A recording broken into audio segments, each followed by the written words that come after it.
Good evening. Usually before we have a speaker, I'll go online and see if there's any YouTube videos out there to see, make sure I recognize them when they come in the door.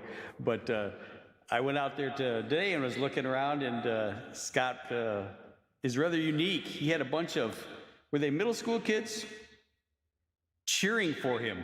If that's an amazing feat in itself. But he won a Golden Apple Award as a teacher, and the kids were just enthralled with him winning the award and the many accolades that went with it. Scott Saffer fights invasive plants and helps manage Don Gardner's prairie in Kempton, Illinois.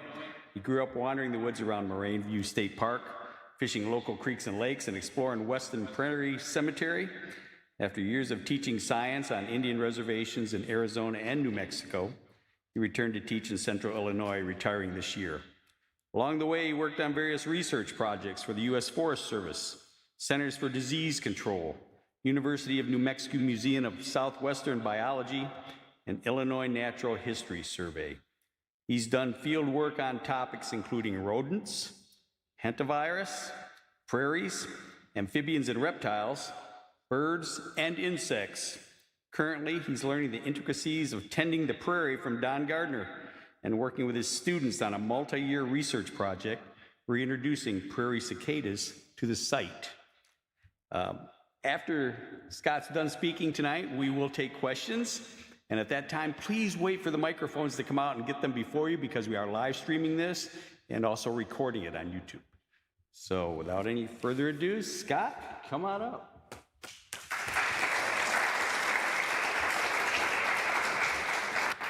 Thank you. My audio is good? Okay, great. Thank you all for coming. Thank you those who are watching online. I really appreciate this opportunity. I'm here to talk about Don's Prairie. And Don doesn't brag about himself or his work, so I get to brag for him. I've been waiting for years to get the chance to do this. So it's Don was here probably 8 or 10 years ago, you might recall, if you were back here then, and gave a talk. I came and helped him out then. He's 95. He's still active. He's doing pretty well. I get to see him. I go visit him quite a bit. He's just been such a good mentor, and I've had such a great opportunity to learn from him, and an opportunity to take care of his prairie and keep it going into the future. So with that, we'll start. I can figure out technology. I took Don's previous talk that he'd given here, and I was asked to give an update on that, and that's what we're doing tonight. So you'll see some pictures if you remember 10 years ago. I've seen his talk many times and it was called Seeing Prairie. And we're going to take a closer look at Don's prairie reconstruction in Kempton. And I'm going to use the word reconstruction. Don likes that word. I heard recreation. Restoration is used frequently. I get into semantics. I was a teacher. We got to get the right word for it. If you want to build a Volkswagen and you don't have one, but you buy a bunch of parts from a catalog, if you remember the J.C. Whitney catalog, you could buy a car, put it together, but you didn't restore a Volkswagen. You reconstructed a Volkswagen. And those are important. That's cool. That's valuable. That's important. That's really good. We're doing some restoration work on some sites. So you might hear me hear the word reconstruction. That's why. We're reconstructing a prairie where there really wasn't one. And we're also doing restoration spots that were prairie and that are just low-grade prairie, and doing some restoration work with that. So that's me being picky. I want to show you something. I'm going to step back to the camera back here in a second and show you something really cool. And those are sitting right up there. Awesome. We've got a picture up here. This is shooting stars. This is one of Don's special plants that is not frequently found in prairie restorations. It's a spring ephemeral. It comes up in earlier May than it has been.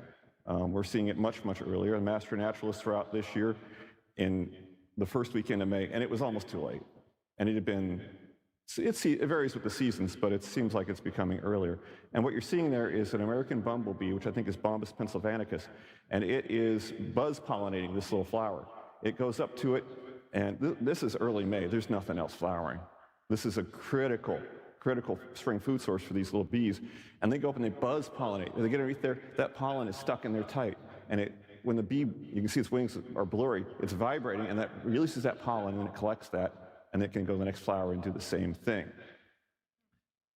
So it's critical to have those bees. It's critical to have those plants at the same time. And that female, she is the colony. She is the whole colony.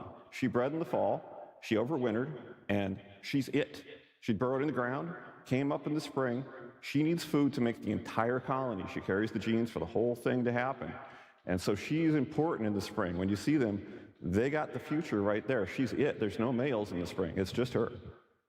And what I've got here is the seed pods of these. I collected these today. Oh, by the way, this weekend, we'd be really happy to have you come out. The mosquitoes asked me to send fresh people. They said that they're sick of me by this point, so they won't be bad during the day. The chiggers I can't make promises on, but those guys. So here we have these seed pods, and I'm going to try and show these a little bit. Well, when I tilt these, they're going to dump seeds like nuts. If you're online, you're going to see this in a second. But these seed pods are the dried form of that last flower, and they just opened up. And when you go to start a prairie, this is the one way to do it is to do this. You can see some of those seed pods here. And I'm going to dump some of these out, and I'm going to make a mess on your counter. And they just start pouring out these little seeds. We're a little out of focus, so I'm going to try and get that brought in. And this is such a cool plant because it's just, you don't see them in prairies.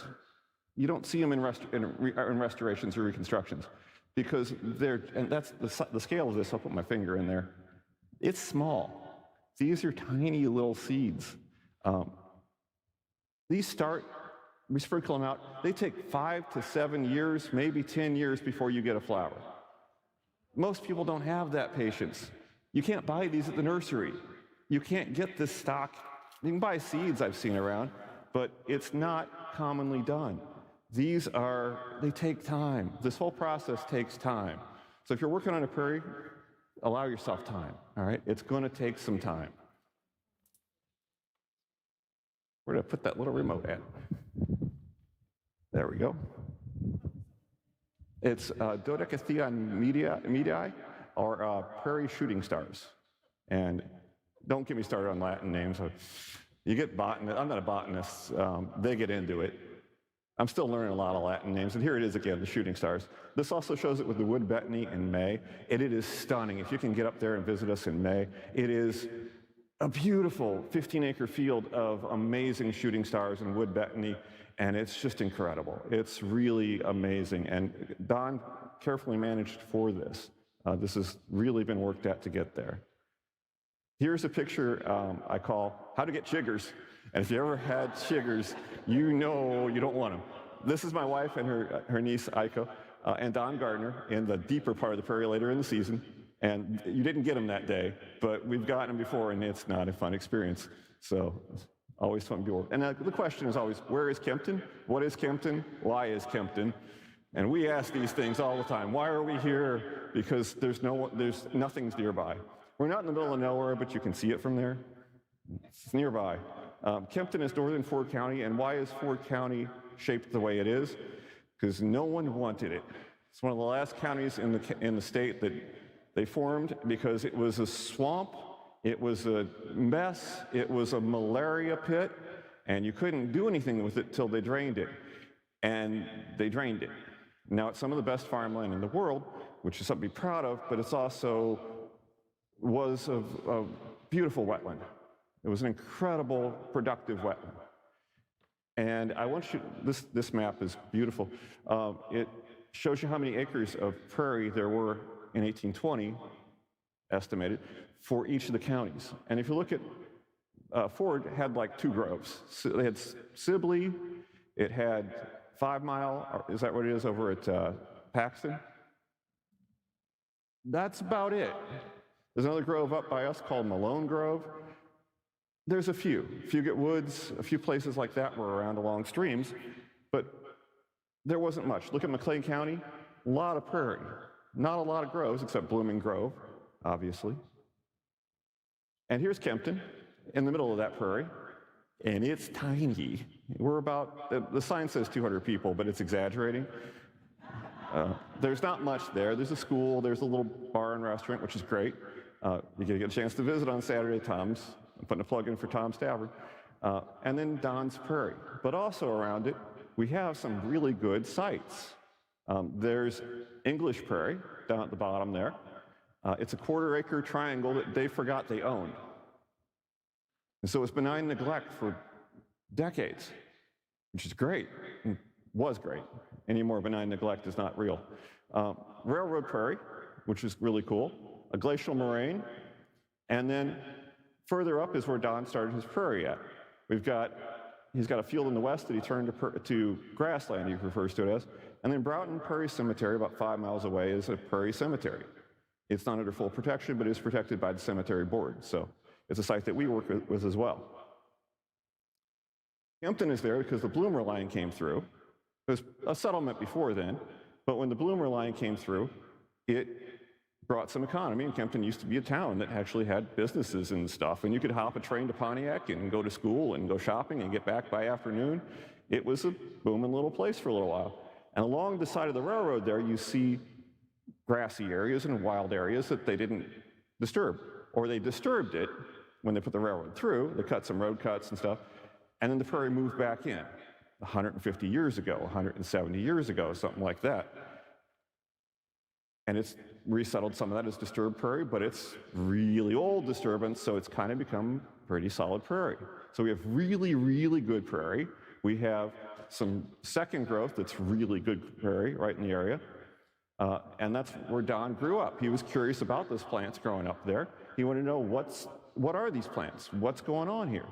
And as a young man, we'll get to that. Here's some newspaper bits from our wonderful Dan Bolzaris up there on Facebook. He was from the area, posts a lot of stuff. And he talks about express cars full of brants and ducks. Brants probably being geese in this case. 1,100 pounds of ducks. 2 days before, a truck, 45 dozen brants and ducks. There were so many geese and ducks. Please forgive me for sharing the historical racism that's in this, implicit in this, but some terminologies from the time period. And they talk about south of Kempton, Sugarloaf, the mound that's on that map, being of Indian origin. It was a wide overlook in the swamp region, an elevation over 750 feet. It used to be covered in, the kids all found spearheads and projectile points up there. Those are long gone. They went in the pockets of kids in the 1800s and the 1900s, and that's all not there anymore. On the right, I found there's a great website, nativelands.ca, that you can just put your address, it'll tell you what tribes are there, and you can find their websites, find out where they're at now, see what they're up to, because those tribes are still around. And it's really interesting to see that's some of the folks who were in Kempton. So when those artifacts were found, and there's been arrowheads found in the area, you're like, it's amazing to touch that history, to know that history was there. Sugarloaf wasn't a burial mound. Kids say it was around the neighborhood, but it's just a glacial moraine. But it was definitely used. It was probably, I've been up there. You wouldn't want to be there in the winter. She's been up there in the winter. It's not pleasant. And in the summer, it would probably not be too bad when the breeze is blowing. If you got a fire, the mosquitoes wouldn't be too bad, but you can see forever. If you put a fire up there, they could see you for distance, and you could really, no one could sneak up on you. You could look for game. It would be a really neat place to camp. This one is an amazing article. Talking about Cullum, the swamps with water everywhere. Farmers had to stay in the fields with guns to keep the geese and ducks from eating up their crops. The ducks stayed here all year. They hatched here. How many boys know where Sugarloaf is? It's on a hill just south of Kempton. It was covered with slough grass, and millions of prairie chickens were hatched upon that hill. And I want to cry right now, because I've never seen a prairie chicken.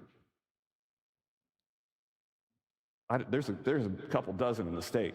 I've been trying to see one for years. I worked in that area, never saw a prairie chicken. I want to see a prairie chicken, and I'm not going to see one there. It was prairie chicken haven. Ducks were killed by the wagon load. They were shipped to Chicago. In those days, the hunter was known as a market hunter. He killed ducks and sold them for the money in it. The old-time hunters didn't have late-model guns. They had old muskets and had to load their own shells. They bought powder by the keg and shot in 25-pound bags. They would shoot ducks all day and load shells all night, and fish were to be had by the tubful at any time. I don't recognize that place. Aldo Leopold talks about, can you mourn something you've never known? I mourn that, so get a little emotional up here, sorry.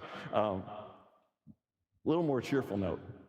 In 1883, they talk about the boys in town, large ones accepted, have grand times coasting on Sugarloaf Mound. The barbed wire at the base is quite an obstacle to the enjoyment of the sport. February 1883, what's coasting on a hill? Sledding, okay. They were going sledding. I used to sled on the overpasses because there's nothing in Chinoa either. So it's the best hill they had, but the barbed wire at the bottom, I could see that being an issue. And to remind you how times were then, malaria was common in those swamps. People died from malaria all the time. We don't think about that here, but malaria was constantly here, and that was a major issue. So when we look at this, we look at that 297 number, 669,000 acres in McLean County, Livingston 633,000. I'm going to show you the numbers now. And what happened to the prairie?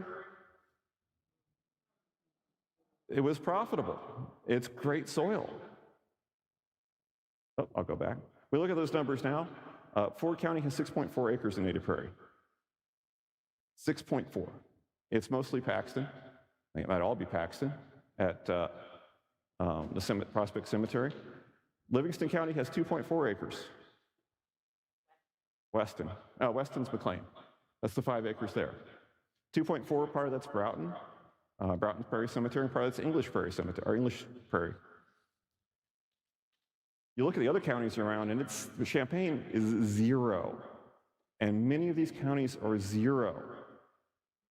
But then you go look at Lake, Will, and Cook County, and you try and figure out how that works, because they've got over 1,000 acres, 1,200 acres up there. How does Chicago have that much native prairie? I still don't quite get how that works, but they did an amazing job and are doing some important work with restoration up there, preservation. So, and that's been there since Chicago was found. That was the last thing I expected, was the prairie in Chicago territory, but they've got more than anybody. So these little sites are precious. I'm calling this talk in my head, I call this prairie to dairy to prairie, because this was prairie, and then Don's family were farmers, so they raised cattle and did milk farming, or raised them for milk, raised cattle for milk, cows for milk. And they farmed that plot right next to the house, right outside of Kempton. So Don grew up on a dairy. He was born in the house there in 1931, and that house right there, and it was farmed up through the 1960s. It was never tilled, but it was farmed, and some prairie plants persisted along the hedgerows and along the edges and along the railroad, and that got Don pretty curious. He knew he wanted to be a dentist, so he left when he was able to get out, went to the U of I, became a dentist, joined the military, spent a lot of time in Germany, had some great adventures, came back and was a dentist in Mason City area, down near Springfield, west of Springfield. And when he did that, he got really interested in the plants around there. He'd go out to the prairies, sand prairies around Mason City, and that got him interested in doing something with this dairy when he got older. So in the 1960s, he came back and got really interested in that. They'd stopped farming. His dad had retired from the dairy business. And so he decided that he could maybe turn this field into a prairie. So they just left it alone. Maybe that'll turn into prairie. But it didn't satisfy him. It filled up with asters and cool season grasses and things that just weren't prairie. He knew that. In the 1960s, I asked Don, what was your inspiration? Because this was an era when this wasn't happening very much. He said he'd read some articles, he was interested, but there was nobody really doing much any prairie restoration in this area. Bill Betts, I think it is, up at Morton is Schulenburg, and Bill Betts was up at Fermi. And they were starting to do something, and the words were starting to happen, but they'd started a year or two before. And they were doing different methods, transplanting, growing greenhouse work, planting plugs. Don was going from seed. And he came up with a plan. In 1974, he started an actual reconstruction. And the important thing that Don did, there it is he did a very careful plan. Don is methodical and careful. He doesn't proceed quickly on things that don't require that. And so he thought about this a lot. He went and hand-collected seed from within 130 miles. All of his seed is local ecotypes. That is a really important thing. If you buy a bag of seed, and I bought bags of seed, you get Kansas seed. You get seeds from Nebraska and Michigan and wherever they got enough of that crop from. His is hand-collected from here. This little section right here was the first planting he did. Section 1. I'll zoom in on that. He did a small section, collecting seed, putting it in, carefully learning some secrets, then planting the next year another section, section 2, and then section 3. And as those matured, he could collect seed from those, but that takes a while. So he's out field collecting every season, coming back and planting small sections, slowly progressing this across this field with the plan of covering the entire field eventually. You can see a progression up to 13 and 17, slowly working across this field, and as it gets more productive, he's able to spread more seed and make some plots larger. Here's an overview of the site. You can see the house up here. Here's the fire. Nice drone shot. We're burning the prairie at that time. Here's the whole, this section is all the prairie. This is the main core area right here. Up here is his first plot would be right about there, and then working across this field to the waterway, and then back up this way, and then an addition we'll see here in a second. 1979, it's making progress. He's 5 years in. It's strong in the grasses, but that's how it starts. He's got pathways between them. He left a 1 meter spacing between each one to kind of leave the soil microbiome undisturbed.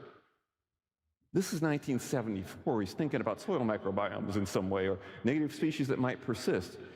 He was ahead of the curve. We're all talking this now, but it's 50 years later.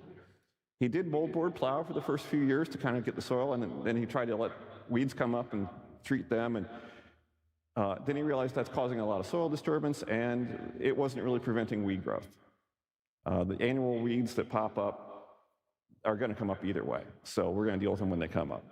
So he just stopped plowing. We just started doing glyphosate treatment. You can see in 1979 through the different sections as he's progressing through his planting, the different ages. And you see the areas where he's plowed and where he's going to do the next year's planting, and then he's trying to get that for the year afterwards. A lot of effort here, a lot of effort to get this set up. And by September, you can start to see some maturity in the grasses, and it's getting to a point where you can burn, and that's when it gets good. A prairie burn is a magical thing. Everyone wants to come out and they're like, when's the prairie burn? It could be next week. It's probably, if the weather's good, maybe we won't know until the morning of. So we can't schedule you to come out for a prairie burn. I'd love to. I was always like, can I come out when the burns? I'll skip school. I'll get a note from Dr. Gardner, and I'll call in with, yeah, he's got a little burn. He's got a burn this morning, and get a note from Dr. Gardner, but I never could skip school to catch one. I was out there when we'd have them sometimes, but it was just pure luck. Now I'm managing the burns. That's where we're at, so that's a scary point to be at. He'd collect seed by hand. We used to fully refine it down to seed level by collecting it from hand and from machine. Modified gleaner would come out and it would collect seed. We still do this. We collect seed every fall because we're still working on reseeding some areas. That would, before it get processed down on that fanning mill, but we came to the point where we realized, just put everything. Just put it out. It's a lot easier. We aren't looking for specific seed that we're giving to someone that's going to be sold or processed. Just put the whole thing on. It's fine. It's what nature would do. And then we supplement that with the hand-seeded stuff for the earlier seeding stuff, or the small stuff that would get lost in the combine. In 2002, he got the opportunity to buy this soybean field back here and doubled the size of the prairie pretty much. He constructed a wetland back there, and in 2002, he planted that wetland, because there was a natural little prairie pothole area, or a little low spot right there. He had it re-excavated, because the farmers don't like to have a big wet spot.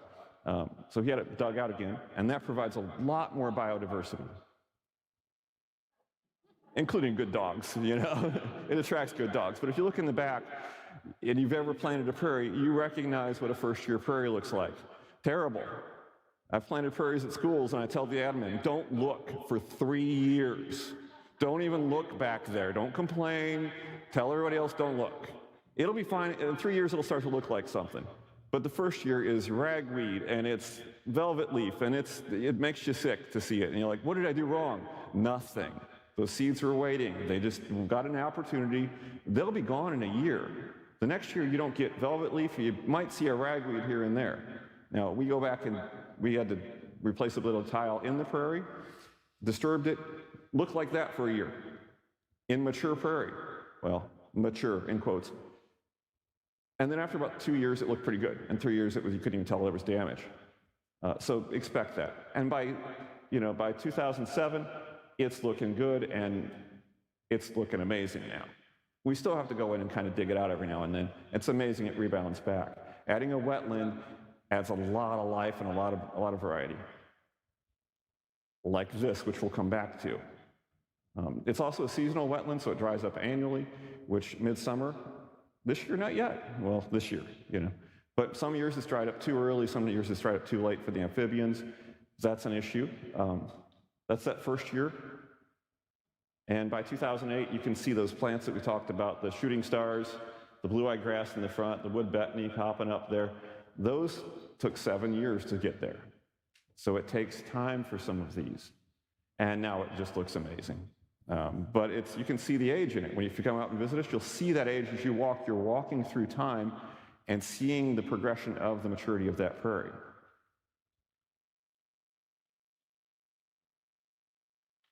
And the gentians can take 10 years from seed. And we've got 3 types out there, and they can take, it's not a patience game that most people have. So when you find you're in good prairie. One of the things that's amazing about this prairie, Jack Zinnin, a botanist with the Natural History Survey at U of I, he walks into the prairie and he says, if you just drop me here, he goes, I'd look around, and I would think I was in a good, really good native prairie.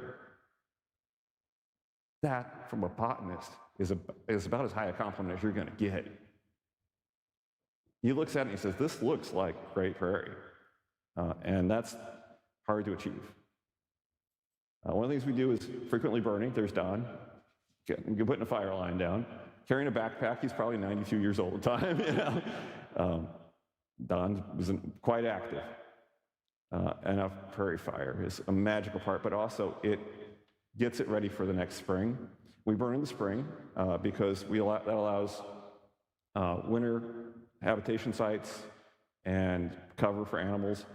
But we burn annually at this site. As far as we don't have ticks, so part of tick management is annual burning. Also, it's easier to see. It seems to promote the spring flowers. It's also for weed control. It's so much more manageable. We do leave a refuge section, a quarter of the site sometimes, that we just don't burn because it provides refuge for insects that might be nesting in stems. So it's just, we rotate that around. You see that at a lot of the preserves. But Don's been doing that since the 70s. So he's had this on his mind. It's pretty amazing.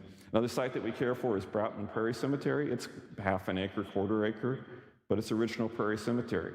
And I get out there and we get to burn that every year, keep weed control on that. The site I'm looking at actually doing a restoration on part of it that was heavily grazed at some point, or was probably at least grazed at some point, which Jack White, another botanist, identified that this has had disturbance in this section. So we're going to look at doing some restoration on that with the grandson of one of the board members for the cemetery. It's on our cicada project. And then it's part of the community. That's a beautiful thing. And it looks terrible. I used to live in that house. It looks terrible. You walk out the door and you see that, and you're like, what have we done?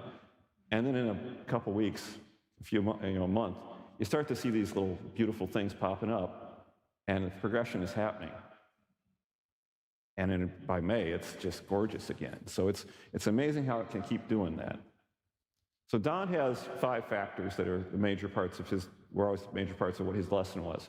One is become informed. Do your homework. These groups like this, literature, meet with scientists, meet with folks who are doing the work. And Don keeps track. This is one of my favorite quotes right at Wilson. The most successful scientist thinks like a poet and works like a bookkeeper. That work ethic of I got to keep track and I got to keep this moving, that describes Don really well. He has books of his notes and documentation on where every seed came from. He knows what we've got there. And I can ask him right now without the books, and he can still tell me. I called him on the way up here and said, Don, when did you do this? 2012. Okay, that's what I thought, but I wasn't sure. And I asked 2 other people, and he goes, when did you do this? Oh, we got that in about this location in 2007. We all want to be Don. Proceed slowly and carefully. I have not done that at times in my life and bit off more than I could chew. She keeps an eye on me now.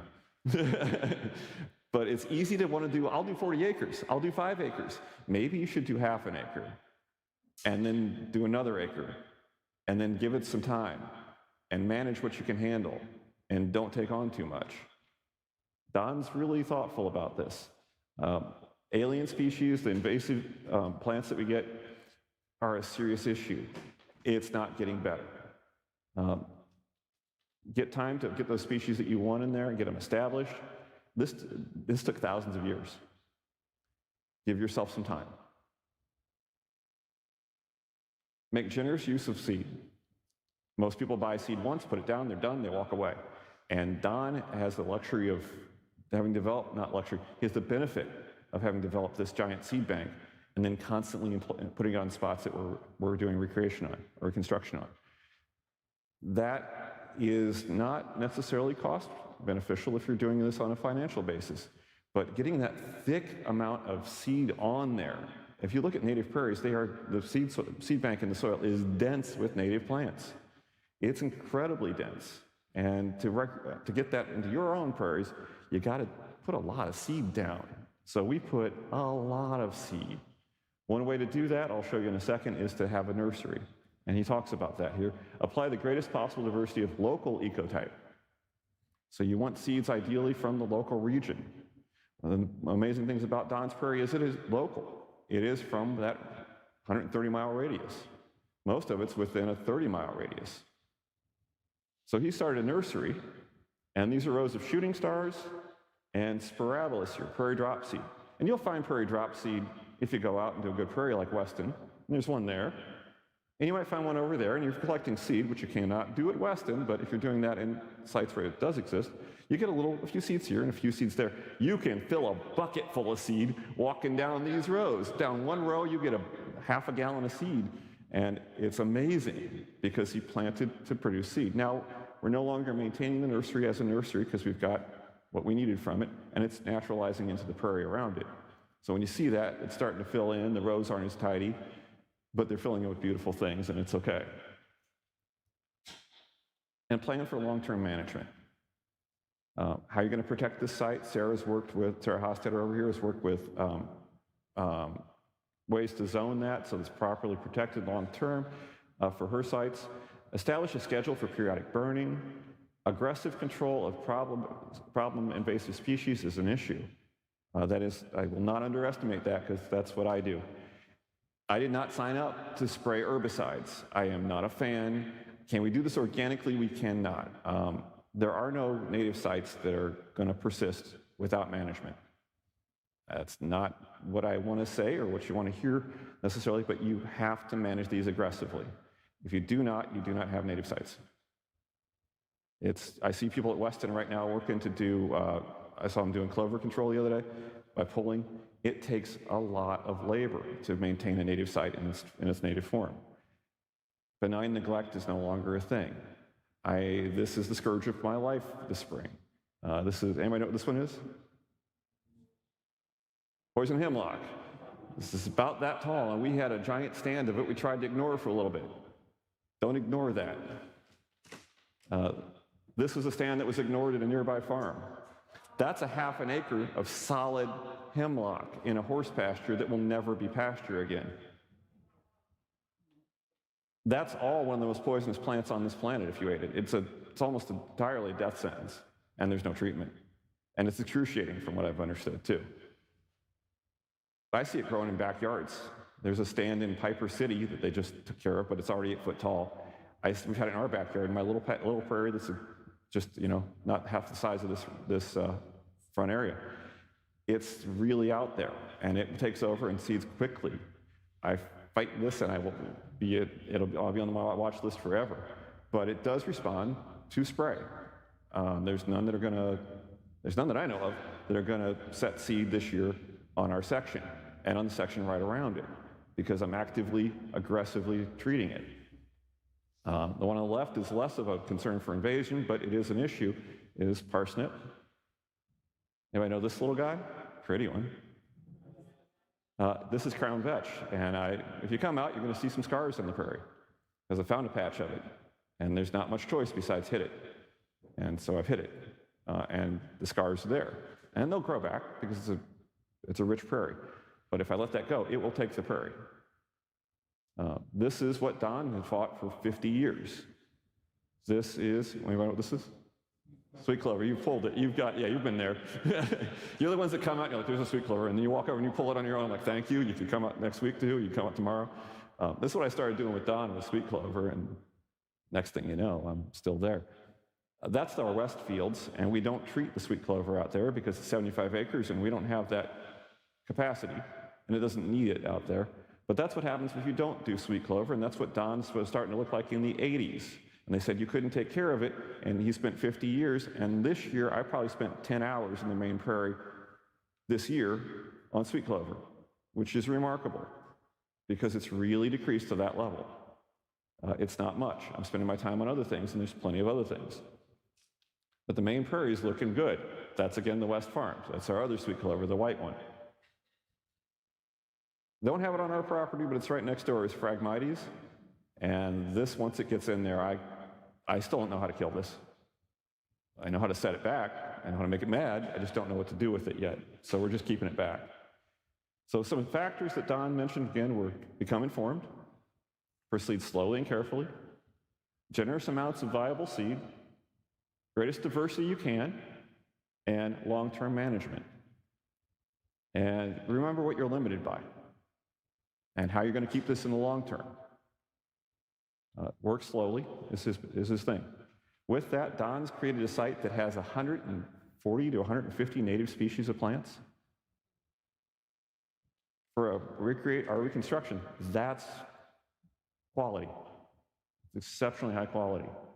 I've done restorations, our reconstructions, and worked on DNR ones that were 30 species, and I've done some that were 50 and 60 that I've done, because that's what we could do. That's why Don's is a place to see. You'll also see here that we'll talk to you about sugarloaf and progress that's happening in the prairie. Oh, let me go back. This is English prairie down here, that little quarter acre. I do want to talk about it for a second, because this is some of the progression, or some of the new things that have happened at our sites. English prairie is owned by the English family. We help maintain it. Jack White from the Natural History Survey, he also has worked with Nature Conservancy, I think, a lot. He's an amazing botanist. He's a monk of the prairie. He's out there, he's studying English prairie and Prospect and other sites too. I've never met anybody that dedicated to it. It'll be a 90-degree day and he's out there waiting for the light to be right to take a picture. He's taking a quadrant, little sections, 4 inches by 4 inches, 10 centimeters by 10 centimeters, and counting every plant in it, identifying them, photographing it, tagging it, bagging it, weighing it later, documenting everything in that section, and counting species and figuring all that. And some of those are just seedlings, just starts. And I'm like, how do you know what that is? Some he stumped by, and that impresses me because he knows his stuff. He's trying to figure out what's going on. How does a mature prairie, this prairie is undisturbed. It's not been disturbed since the Ice Age. It's amazing native prairie, he said. It's just as good a quality prairie as you're going to find anywhere in the world. And it's just a little triangle. It's not big. It's about the size of this whole interior of this building. It's not big, but it's really incredible quality. And he's finding densities of plants in some of the areas for at the bottom of a milk carton, half-gallon milk carton. That section might have up to 25 species in that little section. And if you look at it, you don't see grass. There's some grass, but you don't see out there in there tall grasses. Even right now, if you go by, there aren't tall grasses. Why? There's a dense community in there crowding those grasses keeping those grasses like tightly controlled so they don't dominate the spot. Here's an amazing picture of his detail work. This is a little bit bigger sample site, but he's got every plant marked. Those will all grow back, don't worry. They're prairie plants. Buffalo ate them. They'll come back. So they're durable. And nobody holds this ground more sacred than Jack and the people who are involved in prairie. This is a great spot. So it's cared for, but we're going to find out what's going on there a little bit. And he found out this density happens with mature prairie. How long does a mature prairie, is it a matter of time? I mean, it's not that simple. Because I thought, oh, Don's will get there. If you look at Don's prairie, I've heard the number, we don't have numbers, but we could estimate somewhere between 14 and 20, 14 and 18 maybe. And to get to that next species is like getting better at everything. It's so much incrementally harder to get more. It's so much harder to have better quality. You've got to work so hard to get there. And Don's has the same species. Got all those species represented in Don's prairie, but not as densely. How'd they get that dense? This is the part that humbles me. They have to mature. It takes time. These matured in a great open prairie. And so there's interactions between microorganisms and other plants that are going on there that take forever and may not happen in a reconstruction if it isn't the right conditions. It might. But how long does this take to become a mature prairie? Because I've planted prairie. I've planted trees. I've planted a lot of trees, but I've never planted a forest. That won't happen in my lifetime. I planted 100 trees with my kids at school in 2 acres. And that won't be a forest in my lifetime, and it probably won't be a forest it might be in their lifetimes. It might take a few generations, but it won't become a mature forest for their grandkids. How long does a prairie take from when you plant it before it's a mature prairie? Don's is at 50 years, and it's young. This is a 9,000-year-old prairie. Is that enough time? That's enough time. Is 5,000 enough? Is 1,000 enough? No one's going to know. But it's a good question. And it humbled me to think, oh, we're just starting on this. This takes time. This takes more time than our lifetimes. And that's pretty amazing. 50 years, not enough. One of the things that holds these plants back, these are wood betony on the left and toadflax on the right, false toadflax. Commandra. These plants are hemiparasites. They feed on the grasses and on other plants and suck nutrients. They're parasitic plants that feed on other plants. What is this world that we're in? That's amazing to me. There's so many stories in here. Here's sugarloaf. This is some of the progression that Don's done since 2012. He bought this in 2012. It's a glacial moraine. That's that hill that they used to go gliding on. Here's where the railroad is and the barbed wire would have been. This was his planting in 2012 at the top of Sugarloaf. And each year, as it started to progress, he moved around the site, and we helped plant parts of that. It's a great spot. It's a great spot for to see the regrowth on. It's a good spot. I married her on top of it. So we can't leave Kempton now. It's home, you know. I'll go back to that. And you can see we've planted this as about 5 different plantings, one here, one over here. This spot I kind of, this is a pain right, there's a difficult spot right here. I'm fighting clover. And this is beautiful on this side. This is amazing right here. This is the railroad prairie, and some of the best railroad prairie. It's breathtaking. This is one of our plantings from about 5 years ago. That's about 8 years now. It's looking amazing. That's a good Dahlia purpurea, the purple prairie clover. This is the top of Sugarloaf at the summer solstice. We put some stones up there. Don put some stones up there to mark out the points. So you can go up there and it's rock henge up there. It's kind of cool. They probably were up, people probably did summer ceremonies up there, I would imagine. So we put some stones to mark out where you can see the summer sunrise, and that's pretty cool. And all the other sunrises. But you can look at the prairie around it, and you're starting to see good prairie plants develop. And it's a really terrible soil. It should never have been farmed. It eroded out terribly. It's all clays, but prairie doesn't mind. Prairie plants will find a spot in there. This is the railroad prairie next to it. It's incredible. I can brag on Don's areas and the areas that he's maintained for 50 years. but it has real issues. You see those trees down there? That's where the big stand of hemlock was at. And there's lots of trees that moved in. So last year, Corey Hall came out with a big saw and a cutter on his equipment and cut out tons of trees. We had kids come in, there's Sugarloaf, cut out, a couple of my kids from the high school came out and cut out big stands of plum scrub and mulberries, and you can't just cut those, you've got to then deal with this or they'll just come back mad. You cut the head off the hydra, they'll come back with 10 heads and they're grumpy now. You just made it worse. So I was in there taking care of that afterwards, but we were opening that area up, and then this area I reseeded, and some of those areas where we cut and it was so cleared, we had to reseed. So we had collected with the kids seed along this railroad and from English Prairie and moved it in there. There was my nightmare, and we'd ignored it for too long. But I will say it does respond to treatment. If it's treated with herbicides, again, that's not what I love doing, but it can be controlled, and we've got it under control. I shouldn't say that.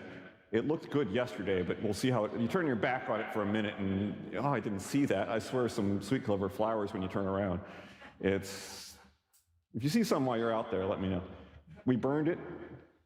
That was all piled up with brush and mulberry and honeysuckle.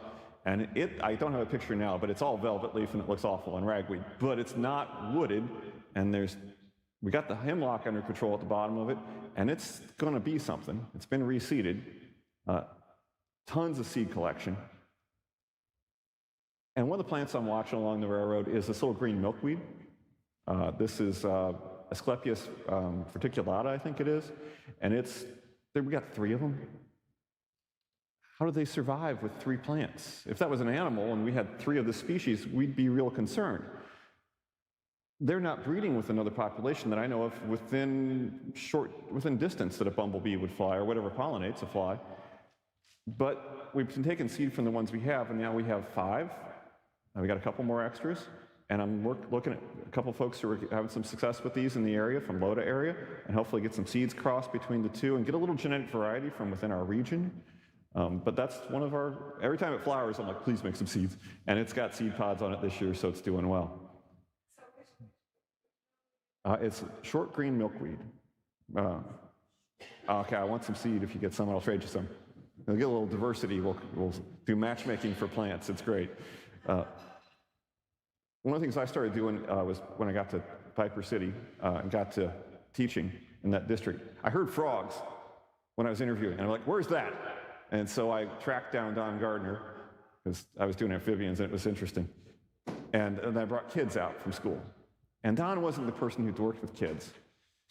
He just had done his project, and that was it. And I brought students out. These are all local kids. We'd read Aldo Leopold in the classroom. I was lucky. I got to teach an enrichment class, a gifted class for 6 kids for advanced science. And we could get in the van and just go catch frogs and go to the prairie and go do things. And they were the kids who got it. It was so cool. And we had everybody else involved too, but these kids, they read Aldo Leopold, and they didn't quite get it. They're 12. They don't have that perspective. But then we sat in the prairie with Don, and we read a little bit of Aldo Leopold, and you could see they got it. They got it. It made sense there. And Don got it. We got to get these kids out here. They can get it if they come out here. These kids turned out all right. The one who's right there, Gail, she's a librarian over in Gilman, not far away. And Katie Malone down here, Malone Grove is one of the groves nearby, right by Broughton Cemetery. She's a vet. She's finished her vet degree at Vet Med. That's hard to do. One of the girls back there you can't see her real well is Lindsay Margowich. Lindsay's now studying molecular biology in Tennessee, working on her doctorate.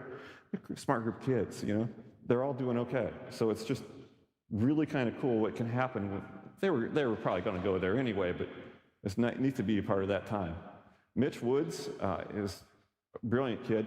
He's going to do something amazing, but he's collecting seed here. He's also going to help us restore his grandpa's on the board for Broughton Cemetery, so I'm going to get Mitch involved in that. I draft these kids for my cicada projects too. We get them outdoors. We did. I'm retired now. I'm still going to get them out. We collect plants from the West Fields, bring them back, identify them, do herbarium specimens. It's just great to see them out there. Did reconstructions at Prairie Central School. Prairie Central had a small prairie. They need a prairie, it's Prairie Central. They couldn't even spell it. It was it's a spelling word for the week. Gavin's on my crew now. He's tall, not much taller now, but he's grown up a bit. One of the things we've done was amphibian surveys on the prairie. I was working with a natural history survey. The kid in the upper left, Nick, was there. That he was in my class our second year we started doing the biology class. We went and surveyed around Ford and Livingston County with a list. We had a targeted list of what species to get. And we get to Don's Prairie, and we find, he goes, there's a frog. And he dives in this ditch and grabs this thing and comes up with this frog. And this girl here, with the net right here, Paul V. Singh, goes, that's amphibians. I know it is. That's a county record. First one in the county. First off, she spoke Latin. She gets ice cream. That's policy. Because you know the Latin name. That's impressive. She also knew it was the first one in Ford County because we'd done our homework. We knew what we were looking for. And they got first county record. They're part of the publication we put together because we published some research on it. Nick, good kid. I met his mom. We were both at different parts in our lives, but when I moved back to Kempton, I married Nick's mom. So I'm stuck in Kempton. It's the center of the universe for me. I always tell her, I like your boys first. I taught her older son, Josh, too. I like your boys first. It made that part a little bit easier. They knew me.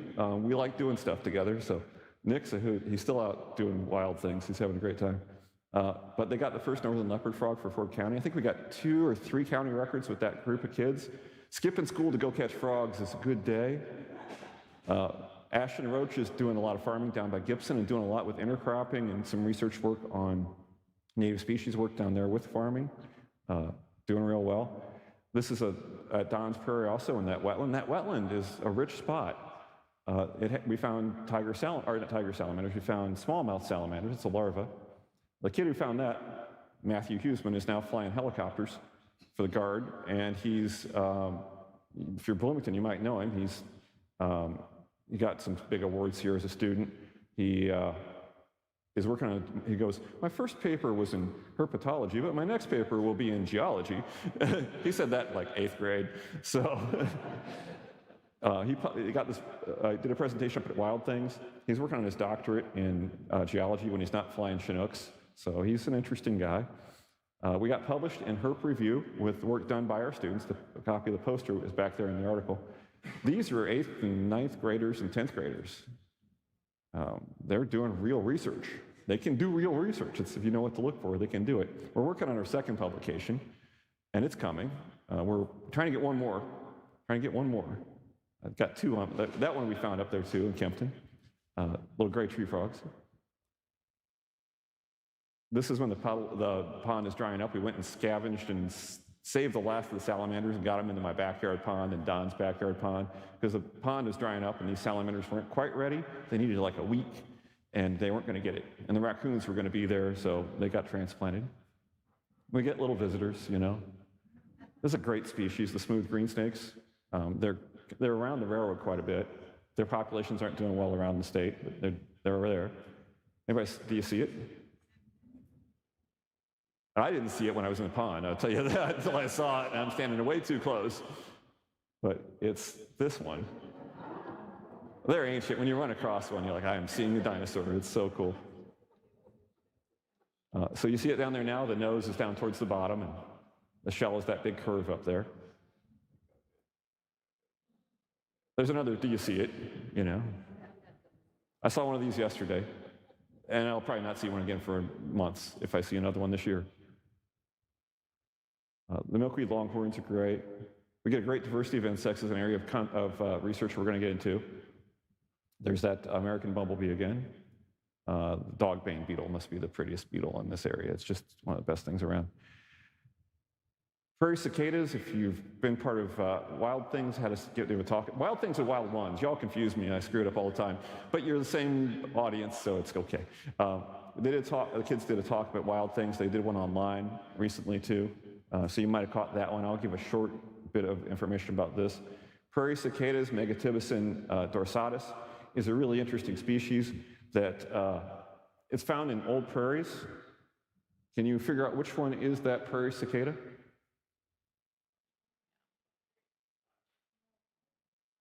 Okay, you've made your choices. Press the buttons down. So number one is not it. That's scissor grinder. So is number two. 3 is a little one called Cicadatana calliope. We'll talk about that one. This is your periodic cicada, or your 17-year, 15-year, 13-year cicadas, whichever they should be, the long-term ones. This is that same periodic cicada, and these are the prairie cicadas. So you see the little bit of difference in markings. They're a little bigger, a little more golden color. The white spots are pretty dramatic, and they're only found in old prairies. They're exceptionally uncommon in the state. They're found in about 24 sites, and they're just not many of them. Loda has them. Ballard had them, which is an interesting story. They're found along that corridor around Paxton. Paxton Prairie has them, but not in a lot of places. And Don always wanted them. They were on the cover of the Illinois Steward episode, our magazine, that had him in it, and I think that was a motivator, because he saw that picture. He's like, I need that. I don't have that. Let's get that. So he kept saying that, and finally I had a chance to do that. And so we got kids out there, and this is Ratibida pinnata. This is the plant that they feed on, the gray-headed coneflower. He's got a lot of that. We need one of these. So we took kids and we went over to sites like this. We looked at Paxton Cemetery at Prospect. It's a nature preserve, the permissions required, et cetera. It's a protected site, doesn't need to be bothered. But the railroad nearby is getting to be a mess. It's got a lot of invasives, and it's got cedar trees moving in because they don't burn anymore, and they're losing the habitat dramatically. The species is there, but their habitat is rapidly degrading. Grand Prairie Friends is doing a bit, but it's more than they're going to be able to do a whole lot with. So we did some checking around, and we're like, we can just go get some cicadas and bring them back, see if that works. And these are sites that are taking them from sites that are degrading to hopefully Don's Prairie, which will be maintained in the long term, like Prospect is. It'll get long-term maintenance and be able to expand the population. So we went out to some of these sites. There's one near Buckley, which is railroad prairie, right by railroads on this side, right by the road, and you can see purple loosestrife.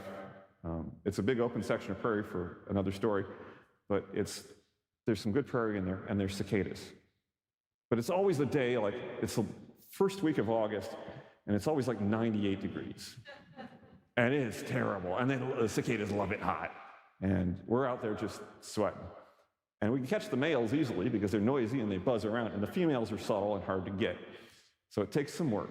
That's Matt again, that's Prue Davies and her brother Hunter.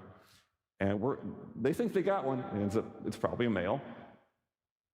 The one who always gets the first female is Phoebe over there on the left. Phoebe's shorter, closer to the ground. I think it helps a lot.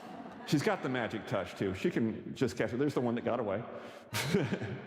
I guess Rebecca's song on the right.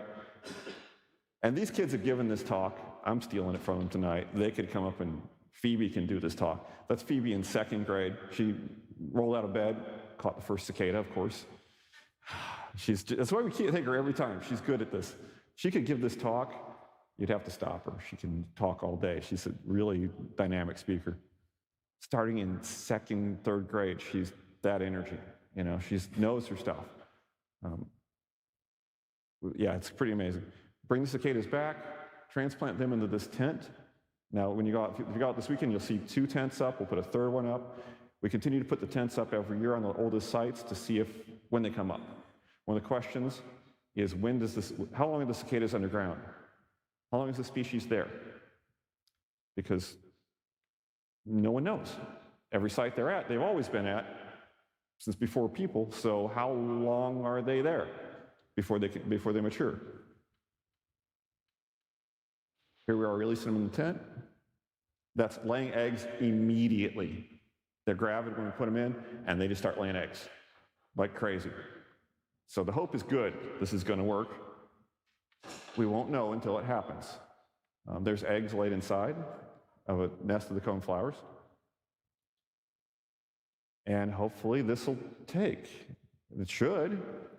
How long does it take? We don't know. Phoebe would say 3 is not the magic number. It's not 3 years. Might be 4. We'll find out in about a month or a couple weeks. And if 4 is not the magic number, we'll keep going until we get them. I'd like to get the paper done, though, before they go to college so we can put it on their application. So I think it'd be a good one on your application. And some of those kids are seniors this year, so 2 side quests. This is up on, we'll come back to that one. They also got interviewed by WCIA News. They've done articles in the Audubon magazine. They've presented at Wild Things twice, 3 times. 1 was a paper, 2 talks, 1 was online. Don't let Phoebe take over. She'll do the whole thing. 3 is not the magic number. It's her line. She'll be jealous that I stole it from her tonight. That's her drawings, too.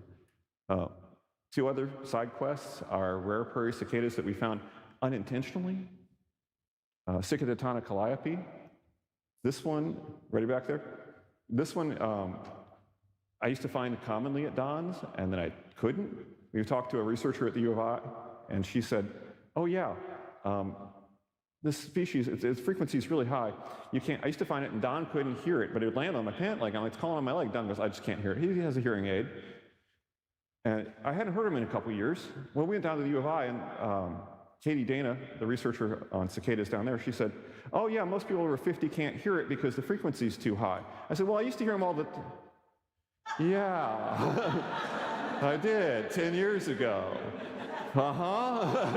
So we're gonna play it, see if you can hear it. Okay. That's the low frequency version, and I can hear that one. I hear a buzz, but there's supposed to be an up and down cycling in there that I'm not hearing the up and down cycling. That's just the hiss of the microphone. If you can hear it, you're young. We need more of you here. So we need you out in the woods doing things. The kids can hear it. That's why we take them partially. I go, I want to find this little cicada. And Phoebe's like that one? Yes, Phoebe. That's literally, it was like that one, and it was right there in front of us, and I couldn't find it, and she found it in about 10 seconds. And that's the cicada. That's good. We can go back to the other one. That's the slower version, so we can hear it. If you heard both, kids are setting their cell phones to ring at the frequencies we can't hear, so they can go off at school or in front of their parents, and they don't know. Don't tell the kids. We figured this out. This thing's 3/4 of an inch. It's only found in good prairies. It's not super rare, but it's really uncommon. So that was a good catch. We got DNA from that, sent that to Katie Dana. This is another one that we just found recently. We found this last year. This is Okanagana balli. This one is really rare. Katie Dana was like, this one is really neat. We just found it at Weston. Found it 12 sites in the state. Very small populations except for one place up in Chicago. There's one near Rantoul that has it's not the size of half of this room, and it's got a prairie in there. So they can persist. Last year I heard a cicada up on the railroad, and I thought, that can't be the cicada that I can't hear, right? And this is mid-July, or mid-June, so it's too early for any other cicada. What is this thing? Could it be the Okanagana? And so I brought the kids out, and we found one, of course. They found one right away. They're an inch. They're not big either. I don't have either of them in the collections back there because these are so rare. We did take one sample for DNA processing and for a voucher, but that's on. They're shy, but once you get to know them, they're super friendly. They'll call from your finger. That's not the recording from the audio. That's the video I shot with my phone. They'll just call on your hand. They don't seem to mind once they meet you, but they're impossible to find. You'll hear them calling, and like it's and then 10 minutes later, you might be able to get lucky and find them. But there's 16 calling a month ago. So there's a population up there. They're now at 14 known sites because they found them at Fermi this year. So Fermi Lab has them in the old sites. Will these move in? And then we found these in Don's reconstruction sites on Sugarloaf. So they will move into, or at least use, reconstructed prairie. So that's promising. This was last year. This was the West Farms. I don't know how to count when it gets to these numbers. I can count 1,000 or 2,000, I got 1,000 flying wetland birds, and go, that's 1,100 or that's 800 golden plovers. But when it gets above 5,000, I can start guessing, and when it gets to about 20 or 30,000, I'm kind of making numbers up, and I might be in the 40, 50,000 monarch range. It was at that level on the west. It's a mile of Osage orange next to prairie, and it's unbelievable density. We didn't even drive the whole thing, and I can't imagine. I don't have words, barely, and it takes a lot for me to shut up. It's an impressive sight. It's just the right place. How do they know? How do they know? I don't know. I'll go quickly through birds. We get some good stuff. Sugarloaf is probably a nesting site for upland sandpipers, or in the area, because we've seen them with young. That's not common in this state. I found nests of those at Nachusa, and I don't think they're breeding there anymore. They're breeding in Kempton. And I heard them, I had to stop working on one of my sites because I don't want to step on a nest. And everything you step on sounds like a crunchy egg. And you're like, I gotta get out of here. But I saw them every day I was working in the area. A male would fly over and get mad at me, and their nests are like a killdeer nest, but in the grass, and there's nothing, and the egg is invisible. And I've been at the nest sites and found them on Nachusa, and I know it's right here in front of me, and I can't find it. So I hope they're breeding up there. I know they're breeding somewhere, and that might be a spot that we do some future research. There's so many. Once you start to find one little thing, you realize there's so many other things that you don't know, and so many things you can learn from, and it's just an amazing site for the diversity of birds that come through for just a little spot. These are American golden plovers that come through in mass numbers on a massive migration. These are coming back because of sites like this and the pollinators. This is Henslow's. And I remember you heard it Henslow's, it was amazing. And now you hear Henslow's every migration. We get them all the time in the winter, or in the fall, in the spring. And you're going, why is there a Wii game up there? And I won't exclude the Wii games for the young people, because I just saw the nursing home has a Wii bowling tournament, and that makes good sense to me. And I'm like, that's cool. I got the Wii from my mom when she was 80, and we played bowling and tennis, and I can kick your butt at tennis. Bowling, you might get me. Golf, I'm not so great. Why is this up here? Because of a thing called found wisdom.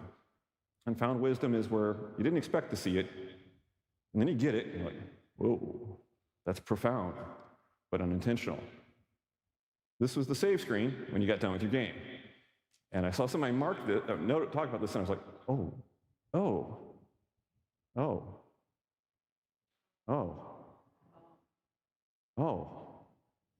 this has become kind of my motto. If you aren't actively working to save these spots, they will disappear.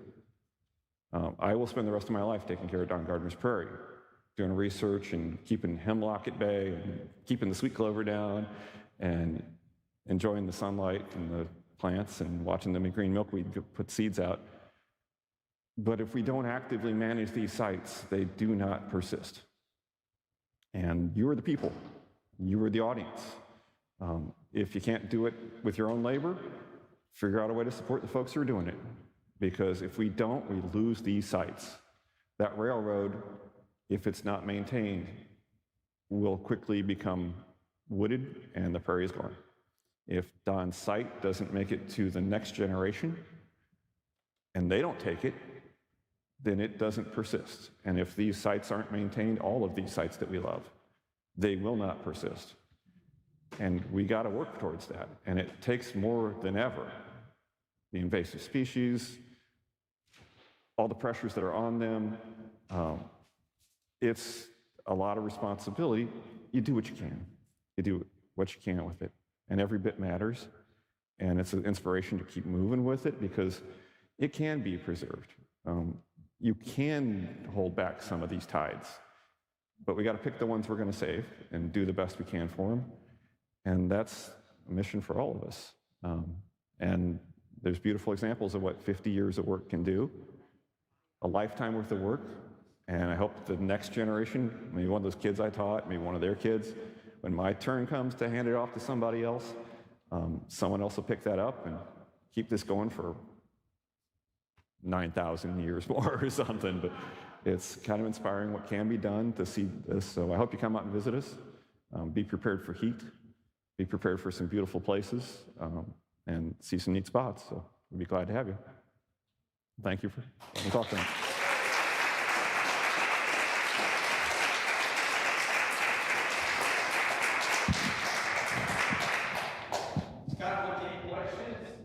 They're live.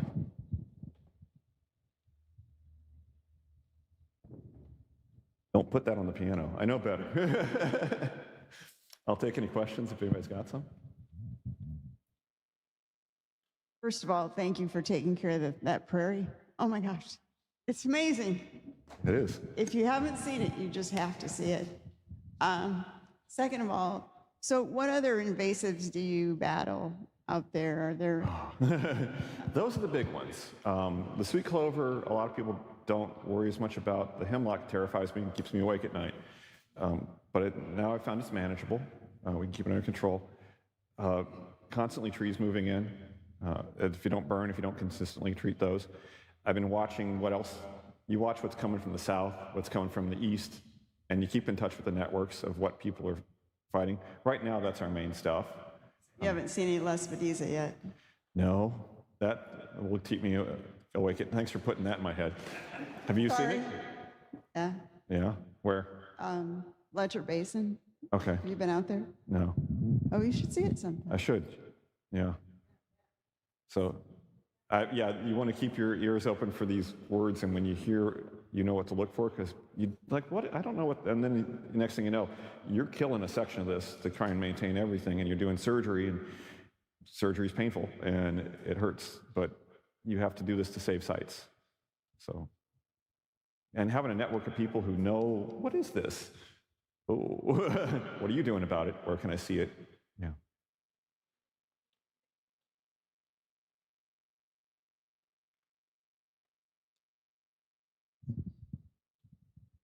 I noticed that these prairies are surrounded by agricultural land. So do you get herbicide drift? And if so, how do you cope with that? A lot of the surrounding farmland is Don's, which is really nice because Corey Hall started off just in ag, but with an interest in nature, he helps manage the farm. He does the farming work. Don makes the decisions on his property a lot, and then he works with Corey and they manage it. Corey values what we're doing. He helps us with the burns. He helps us with a lot of the stuff. He's very interested in what we're doing. He came around to it. It's conventional ag, and now he's come around to, oh, wow, this is really neat. I really like this part. Corey's taken a real love to it. So when he comes through and does spray, we do a lot of cover crop work and things like that Corey's taken the lead in. When Corey comes around to spray with the boom truck, he's careful and slow, and we have really not had problems with drift from what we're using.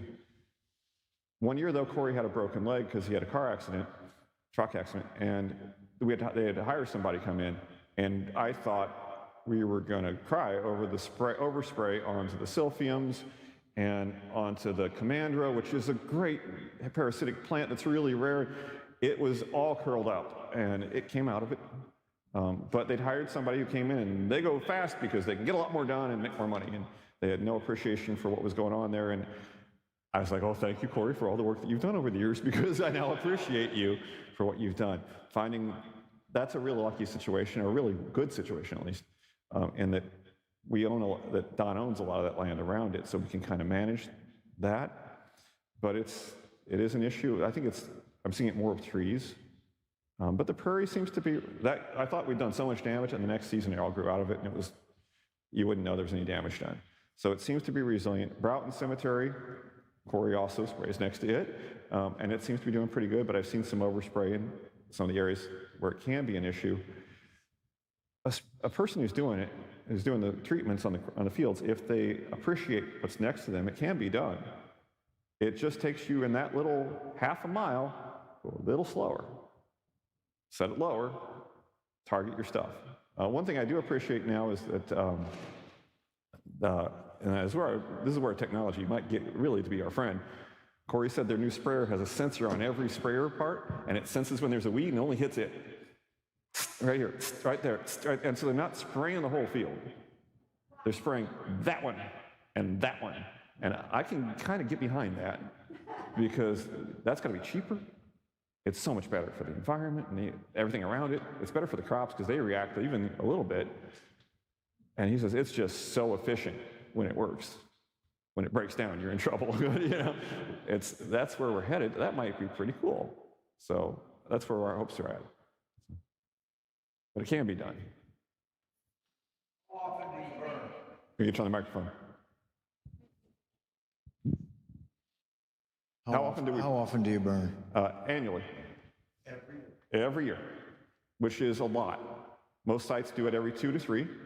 Don has found it encourages spring flowering, which is part of the glory of his prairie.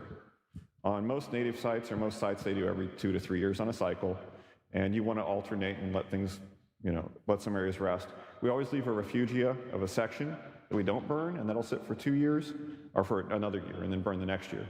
But we burn annually, and it's the way Don's done it for 50 years, and I'm going with it. So, and part of that is we don't have ticks too, because there's not a lot of rodents when the cover is removed and the rodents don't make it through the fire. The kestrels come out and they hunt when we're burning. They can see the smoke and that's a dinner bell, and they're like, "Ooh, where's dinner at?" And they get so full they can't eat anymore. But we don't have a lot of rodent population. That's another survey in the future is what does annual burning do to rodents? And it probably greatly reduces that population for good and bad. There's other sites for the voles. But they're still out there. They're just numbers don't rebound quickly, but they're also having studied Hantavirus, the rodents are the intermediate hosts, or the initial hosts for a lot of these parasites, for good and bad. But ticks will start often. We don't have lizards in this area, so they don't start on lizards. They start on rodents, and then they get bigger and go to us and deer and other animals. But frequently it's rodents they get first. We don't have rodents. I've not ever gotten a tick at Don's. I've gotten them in the pollinator plantings around it, but I've never gotten them at Don's, which if you're coming out, don't have to worry about ticks too much, which anymore is a real good thing. Because we walked in the prairies and we walked out because this is not worth this, and it's kind of nice for that. So as a management tool, it's what we do. I can't say it's negative. There are negatives to it at this point. So. Scott, because we are live streaming, we've got a couple of questions on the chat. Okay. The first one of the viewers says they have a small plot of land that used to be something they believe, but is covered with Jerusalem artichokes. Oh, wow. What can they do to get their garden back? Ooh, Jerusalem artichoke is really aggressive from what I understand. I knew somebody planted some, and it was hard to get rid of when we tried to get the yard back, and that was in the yard. I don't have a lot of great advice. Those are deeply rooted, probably take digging, and hey, you get dinner, because Jerusalem artichoke roots are supposed to be edible, if I recall right. So, no. It's a different one, yeah. This is an edible root, which produces a tuber or corm or something like that can be ground up and eaten like potatoes, and that's why people grow them. There's probably more people with more experience, but I've only gotten them out by mowing and digging and mowing and digging, and that might be a start. Good question. That's an interesting adventure, yeah. Another one of the viewers wanted us to know that Weston Cemetery will be doing some weeding this Sunday if anyone is interested. But getting sweet clover out. If you want to go pull some sweet clover. I'll also make the announcement, too, that I'm retired now. If there's a school group one of the things I want to do is some prairie outreach to schools. If there's schools in the area that are interested in having a field trip, or I come visit them and talk to me, get a hold of me, because I'd like to reach out to schools. Getting the kids out there involved in this is so critical, and it's so fun. They're close to the ground. They find more interesting things, so it's good times. I have a couple questions. Yeah. The first is relating to cicadas. Do you assume that if the eggs are laid on the Ratibida, that is the host. Yeah. It's maybe that, maybe silphiums, the cup plants, the compass plants. So we always put them near those. Those are deeply rooted. The Ratibida is pretty shallow. That's a whole, where are they going? Once they hit the ground, where do they go? What are they finding and feeding on? That's why I was asking you, in your cage there, do you have a variety of potential? We always put them by silphiums, Okay. just in case. One of our future projects, once we have an established population and know a site where they're laying eggs, will probably be some excavation work to try and figure out, because no one, to my knowledge, has done much on that, and it would be a really neat area to try and figure out. But you're looking for a grain of rice underground attached to a root that can go down deep distance. That'll be challenging, but it'll be interesting. So I'd like to try that. I'd also wonder if the native bees have colonized this prairie. There aren't a lot of native bees there. We put up the bee houses, the drilled ones, get the mason bees, and that's one area where I don't know a lot yet. I take pictures of every bumblebee I see. I go through my phone roll and I'm like, oh gosh, that's another bumblebee, you know? But I'm starting to figure out bees. One of the goals I want to do, and you see some insect collections back there, I've done a fair bit of entomology, is start doing some identification, which requires some collection, working with some of the experts and figuring out what we have, especially along that railroad. Are they moving from the railroad to the reconstruction sites? It's a great corridor for these species to move and have expanded territories. Are they using them? Can reconstruction sites be good spots for those, or does it take hundreds of years before it's rich enough? So many questions. That's the beauty of this. I got a lifetime. It's not enough, you know? Another 30 years isn't going to be enough to figure this out. I'm going to have to pass it on, but find out as much as I can at a time. That's the one thing I like about this. One of the things I really like about this is that every question, there's so much more you can find out, and there's no limit to what you can learn. And so, I'd like to find out more what insects are there. That's going to take some time.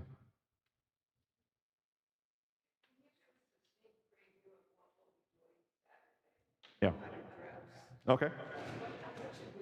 Dress for hot. Bring water. We have the Kingdom, the meeting hall there. Legion Hall, right there. So you've got an air-conditioned space that also has bathrooms. The prairie is 15 acres. We'll do a part of that. I don't think the creek is flowing much. If you're not very ambulatory, we won't cross the creek. We can go along the side. If you're feeling like hiking through, we'll hike through the tall grass section. You want to hike around the outside because you need to step in if you can do it. Once you take 2 steps in a prairie, you've entered another world, and you're like, this is different than it was right back here. I could never get the teachers at my school to take 2 steps into a prairie. You take 2 steps in, and it's like, whoa, I'm surrounded. It's a little big, but it's a different place. We'll cut across the prairie up to the creek, either along the creek or up across it. You'll see some issues we're dealing with, but you'll also see some incredibly good prairie. You're not going to see very many invasives. Don's has about 150 native species, 30, 35, 40 non-natives. You'll see some non-natives we're going to live with red clover, but it's one of the few spots you can go and you won't see a lot of sweet clover, you won't see a lot of invasives. You can see a little bit of what Illinois was like 2,000 years ago. And you can go right here, this part is pretty dense and it's pretty amazing. You get to see the microclimates from dealing with elevation, dealing with soil types, dealing with, this plant just likes the southern exposure more. So as you walk through it, you get to see a density of plants. Some plants on the C-value scale, if you get into that stuff, and rarity and difficulty to propagate and disturbance resistance, some of those are 7s, 8s, and 9s that are like really hard to see outside of disturbed sites. They just don't grow there easily. They don't take disturbance. And you'll see that in there everywhere. You're going, that's a good plant. And they're all good, but you see this amazing density of diverse plants and some ones that you just don't catch in other locations very commonly. And then next week it'll be different plants that are flowering. And in a month from now, it's different ones. And the winter, it's completely different. And it's every time I go out there, it's something new. And that's always going to be, so I don't know exactly what you'll see, but we're just moved past the white phase of flowers. It seems like June is the yarrows, and the early plants are almost all white. And then we start to get some pink, a little bit of pink pops up, and now we're getting, and the butterfly milkweed pops in, you're like, there's butterfly milkweed, right there, because you can see it from forever. But now we're getting the yellows in there, and the purple prairie clover is growing, and it's just getting this rainbow of colors. So it's gotten to that point. We scheduled this time of the year for a reason. It's starting to get that rich prairie. Then late fall, it gets a little bit more reddish, and then it turns orange in October, or September, October, and then it's pretty neat. So. Just a question. A lot of the prairies I've been to seem to be heavily Canadian goldenrodded. How did you avoid that? Oh, we have a section. It likes fire. It likes disturbance. It's just so dense with other stuff that it doesn't get a strong foothold. We have sections, somebody, you should be worried about that. We're worried about French grass, and you'll see that when you get out there, which is a native, but it likes disturbance. It's not French, it's not grass. It's a little purple flower legume, but it likes fire, and it's taking sections, like big sections, and we're like, should we stop this? We tried, and then we're like, we are never gonna stop this. It is native, it's at Pelleville, but it likes too many burns, so it's taking territory. That's one of the things we are concerned about. I might not burn some areas of edgegrass just to kind of keep it under control. But I kind of lost track of your question, I'm sorry. Just on Canada goldenrod. Yeah, Canada goldenrod. I think because it's such a dense site that it just hasn't settled in too heavily. I see it, and it's short, and there's one there, and it's not aggressive. So when people talk about that, I always kind of look sideways and go, really? But then we planted a little section in our backyard, and I go, oh, I got to pull this stuff because there's a lot of it in a young prairie, and it's tall and it's taken over. So I kind of get it now. But it's also a big 15-acre site. I think that's part of it. In 15 acres, if it takes a spot here and there, it can have it. But around the pond, you'll see a little bit of it more densely. So I'm keeping an eye on it.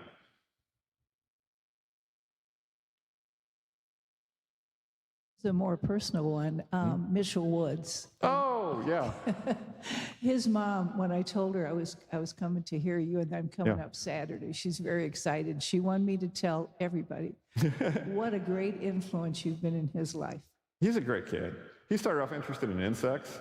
He and Gavin were out that day catching dragonflies, but he wanted to catch bees and wasps. So he's my guy for the wasps. So you're asking about wasps. He's the guy that's you might do that. Because there's a lot to discover. But I'm like, you can't catch wasps, they're too dangerous. But he'd catch them anyway because he was a sixth grader. But they say wonderful things about you. He's a great kid. I just messaged him. He said before we came down, he said, "Oh, I'll watch tonight." So hey, Mitch. Yeah, he's a riot. He's got a lot of amazing ideas, and he's doing so much with agriculture. And getting that group out to see them when we have it's time to go to cicadas, they're like, "Okay, we'll be there." They make time. They make it a priority. And they're doing it as part of their agriculture projects for FFA. He's going to do that for his project. Prue Davies just did. And that's really cool because their advisor said, everybody's doing rabbits and cows. No one's doing this. So do your project on that. It's unique. And so they've been incorporating in FFA, which Natural Resources Management is an FFA project. It is a field of agriculture. So I'm glad that's rewarded through the schools too, and they recognize it. So it's great to see him doing stuff.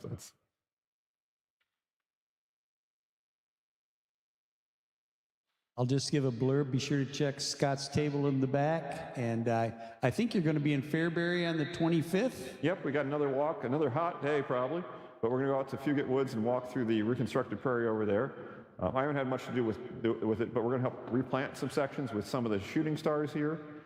Some wood betony and some other seeds, so you get to do some planting. Then you're part of that prairie because you helped plant part of it. You come back, I planted some of those. So that'll be a good day out too. Just want to thank you so much. Appreciate it. And if you ever want to come up to visit the prairie, if you can't make it this weekend or it's too hot, let me know. You get in contact. We're always welcome to have people come up and visit. Thank you. Anybody want some shooting star seeds? Want some shooting stars? Enjoy.